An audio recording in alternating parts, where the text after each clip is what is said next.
Welcome, everyone, back to the Fantasy Football Profit Podcast as we return for the 2025 season, try to get you ready for your auction drafts here. It's been a bit. It's been, quite a while since we've been doing this, so it's great to be back to talk more auction drafts, which are, if you've been listening to the show the last couple of years, we obviously pivoted all to auction because it's the best format by far in fantasy drafts. There's nothing like it. Snake drafts don't compare. So if you're listening for the first time and you're debating, this is your first time going to auction or trying to get your league to go to auction, do it. It's worth it. It's amazing. And we'll try to help you a little bit here today. And stuff we've learned over the last 15 years doing auction drafts now. It just ages us a little bit, but 15 years of auctions. So we've learned a few things. We've changed how we do things over time. Definitely didn't know all this at the beginning, so it can be daunting when you're new. So we'll get you into this. I'll just start it off. We'll just jump into it, Jeff. I would say my biggest thing before you even get into a draft of what people should know, I guess the difference in what you should have here is tier rankings of players. In a snake draft, you'll just rank them 1 through whatever. You know, if that player's up, okay, this is the guy I'm going to get. It's different in auction because you really want to kind of tier it based on a few players that they're in this price range, or the league's going to look at them that way. Because prices change drastically when tiers are at the end. That's the biggest difference. When there's a tier of 3 players, you might still think Saquon's the top of the tier, and maybe you put Gibbs in the tier. He's the bottom of the tier. But if Saquon's the first or second one nominated and Gibbs is the last one, Gibbs is going to go for more money. To me, that's the biggest thing. It's those end of tier players that just the price skyrockets. It's not even just about ranking them. I don't like to draft those end of tier players. I want to get it before. So that's the biggest thing. One of the biggest things I've noticed and learned. Yeah, and I really do think that is a good way to try to save your money. And we say this, and every year we find the same thing where, in years past, we've tried to get cute, and you throw out someone thinking that you can, gauge how everyone else is going to approach the draft, how much it's going to go for. The first player out typically gets a deal. And when I say deal, it doesn't mean that you're going to go under $10 or something. It just means that you might get them at cost. Because those players are really hard to come by. And I'll go one step further with the creating tiers because I agree. I think that is the number one way. And you can absolutely take, someone else's tiers if you trust that person or that analyst or whatever, and you could probably just use them. I would highly recommend at least tweaking them. And I want you to know who you want to get. And say, even in that very good example that Craig just gave about the 3 running backs, and that's a very logical one too with Jahmyr Gibbs and everything, but maybe you really do think that, hey, I think Bijan personally is on a tier on his own. I think he is going to be worth more money because he's going to have a better output this year. And that's who I'm going to feel comfortable with. Put him as a tier on his own. And then according to that, how much are you willing to actually put out there? Because you can, it'll help you change, it'll help you mold your team. And then if you don't get that, you have to have multiple plans because as soon as those tiers start going, you have to be able to pivot. You have to be able to, and I guess that brings us to another one. I'm jumping ship. But that's what you really do. Target those players you want early and attack early and get them. Don't wait around. Get those guys you want because you need to know. If you obviously have some guys you're going to want, and if you don't get them, you have to change your whole strategy. And you have to pivot. You don't want to learn that 15, 20 picks in. You don't want to learn that then. And then when there's no one else. People do that all the time. They're like, waiting, okay, well, that guy went for more than I thought. That guy went for more than I thought. Okay, I'll get somebody. And there's nobody. Where are you going? Where's this other player you're going to get? Just get your guys. Get a guy early. Maybe it's going to go for more than you thought, and you have to change it up at that point. But don't hesitate. Especially if you're a newcomer to auction, and this is like one of your first times doing this, that's why you're listening here, it's very easy to let the draft go by early because the prices are maybe higher than you thought. To me, they're always higher than I think. We've done this forever. We do 2 main leagues a year, and we're doing it for 15 years. And every time we're like, man, I didn't think those prices were going to get that high. But you just expect it and get your guy, though. Get your guy so you can pivot and base your whole team the rest of the way.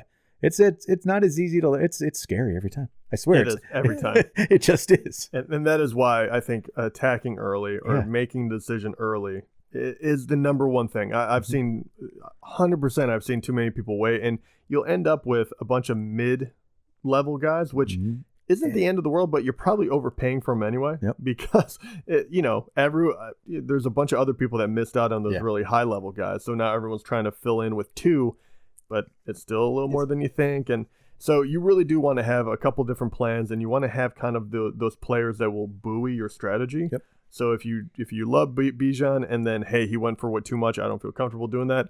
All right, well, my next one is like I have to get either, Saquon and Jamar Gibbs. And then if I don't do that, hey, I'm switching to wide receiver heavy, and I'm looking for this person. And in order to do that, though, that means that at least 3-4 players have to go.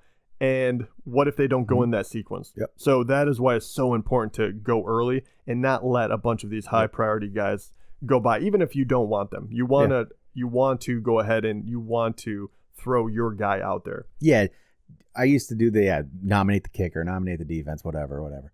Not until I get my guys. And I don't nominate players I don't want until I have at least a base for my lineup. Maybe it's 2 guys, maybe it's something like that. And then once I do that, maybe they're higher priced guys. Then I'm starting to throw out those other higher priced guys. Get them off the board. Once your team is set a little bit. Once you already know you can't afford those guys anymore, then you can throw them out there. The way it's kind of evolved is I usually try to be active early. Then in the middle, I'm kind of just hanging out a lot. And then I end up going from like early on, I'm like one of the lowest in money. And slowly over time, I get kind of more money than people because I love at the end being able to snipe players from people. Now, I don't want to go too crazy. I do not want to end up with a lot of money at the end. I want to spend every dollar. Yeah. But I like to have that just a little bit more so I can get players I really like at the end, these $1 players, because there's so many of them like that. Last year, that's how I got, I was actually just looking back at the draft. That's how I got Jaden Daniels last year. I knew I wanted Jaden Daniels. He was going to be my backup quarterback, but I just wanted to get him. I felt good. And I looked back, I got him for $3. And this was later in the draft. That means I had that little bit of extra money where I came in and got him from some other people. Otherwise, I could have just let him go and I wouldn't have won the championship if I didn't have Jaden Daniels. That's how much that one mattered. So there is some of those end of draft guys that you can spend a couple more on. Make sure you have just that little bit of extra budget, I would say. But also during the draft, make sure you're just kind of paying attention to what your opponents need, especially in that middle. There's sometimes you might just watch what their budgets are, watch what their roster is. You can get them to get a player out there and they'll go spend big on it. And you can even bidding up. I'm a little, I don't mind bidding up people, but don't do it above a level that you're comfortable with. If you get stuck with the player, don't get stuck with somebody. I've seen that happen but too. You can find people that need somebody. Okay, there's no running backs left. Or there's like one left. They have nothing. They need this guy. They'll go a little higher, but be very cautious. Don't let it blow up your draft. It's happened to people. Yes. And then the other thing I'll say during the middle of the draft, I swear this happens every year in our drafts, is somebody goes for way too low of money.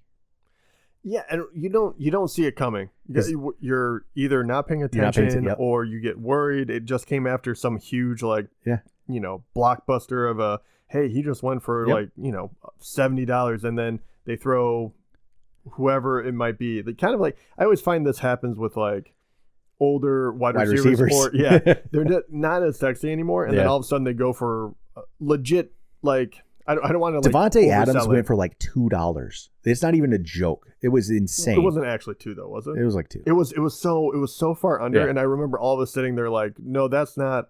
I mean, we can't rewind it, but what just happened? None of us paid attention. No, it happened, and it happens, especially when you have your couple guys. Maybe you're not really drafted in the middle. You're waiting around a little bit, and then you're just like, okay, I'm not. Okay, that's this guy. Okay, I don't want him. I look away, and I'm looking at my spreadsheet. What's next? Yeah.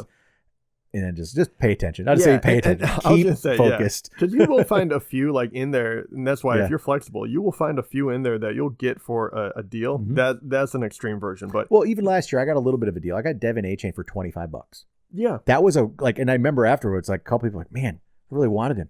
I don't know why. I don't know why. What caught up? You think that it's going to keep going, and 25 was nothing for him last year. No, it wasn't. And the other thing to do while you're doing this is I would say have an idea of what your budget is and what you can spend after you spend a couple. Maybe it's a spreadsheet, maybe it's something, whatever it is. have a way to kind of track what you. I always have a spreadsheet and I'll adjust it based on what I get. And then I can look at, all right, I still can go to 40 on a guy yet. Or I still have maybe I have $20. I could go to 20 and feel comfortable, be able to fill on my bench. And look, I just know what you're at, know what you can feel comfortable doing. And I like to always know that, like, all right, I have room for one more guy and not completely give myself 8 $1 players. Because I don't like 8 $1 players either. I don't love that. It's tough. We've all done it. It's just not my favorite. Not my favorite. So, all right, those are some. What else? You got anything else? No, I think the other one that we always joke about is making sure we don't get into any bidding wars. Yeah. And once again, it's not that you can't or you won't, but you have to just be very wary of them. Don't get into them. Just don't get caught up in it. A lot of times it happens at the end of tier. That's what we're talking about the tiers. It's the end of the tier guy. Don't get yourself in that spot. Yep. Get it earlier in the tier. And I will tell you, I guarantee this will happen. If you find yourself that you're in desperate need and if you missed out on a bunch of guys and all of a sudden there's only 2-3 running backs that are going to be the clear-cut number one running back, those guys, there's going to be half the league that needs them still. And you will get a bidding war and you will pay overpay for them. And you were like, man, I wish I would have just put a little more money into Gibbs. And and then you'd be good. Yeah, I tell you, that's the one that kills. But I also know that sometimes it's just what you have to do in order to be flexible and turn it around. Because I'll tell you, me and Craig have done this many times to one another, where you're looking around and you're like, "There's not another player I feel comfortable with, and I'm gonna overpay." We've done it where we knew we got ourselves in a spot where it was the end of a tier, but we're like, we got in the 80s, I think $80 range on a $200 budget. Yeah, it was ridiculous. On a couple players. Yeah, and it was probably like the end of like the tier, either one or two for running back.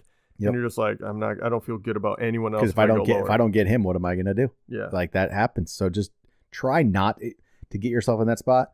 It can happen, but if you're doing it, know what that does to the rest of your roster if you keep going up. Like I always try to plan that where I know I'll have this high end number that I'm like, if I do this, I still have room to mess around. But like you could go from a $60 running back to an $80 running back. That's $20. Like that's huge. That's like a top 3 quarterback. Yeah. I mean, it's such a huge thing. It's hard to replace on your team. Yeah. But the other one would be, okay, now I don't have an RB1 and now I have to replace that. And you're kind of like, okay, well, I'm going heavy on everything else, and I'm gonna have to find that in free agency or something. I say if you get in a situation where maybe you don't get those top running backs, and you're like, I got mid-tier running backs. That's the pivot I make is top quarterback, top tight end. I don't love that, but sometimes you got to make a different move and like, okay, I'm gonna spend on the top quarterback because it's not the level of a running back in the top tight end. You got to have those moves. You don't want a team where it's just all mediocre guys. You need some stars. Like you do. Yeah. You need some stars, I feel like. It can work out. Someone's going to hear this, well, I drafted all mid-tier guys and it worked. Yeah, it does. But not as often. No, and let's be honest, there's a lot of guys that will be low auction value that will turn out to be really good. And Jane Daniels is a perfect example of that. But guess what? You really do have to be kind of locked in, and every time that happens, it makes us look really smart or something. Like before Lamar broke out, before he did, before like you grab like a rookie wide receiver like Mike Evans. No one really knew. Well, that's way back in the day of an example, but no one really knew. And then you look so smart afterwards. But you were taking a very strategic stance on one player, and that's why it becomes really hard to do that. Yep. Because it does. So, all right, there we go. Tips and tricks for auction drafts. Talk to you guys next time.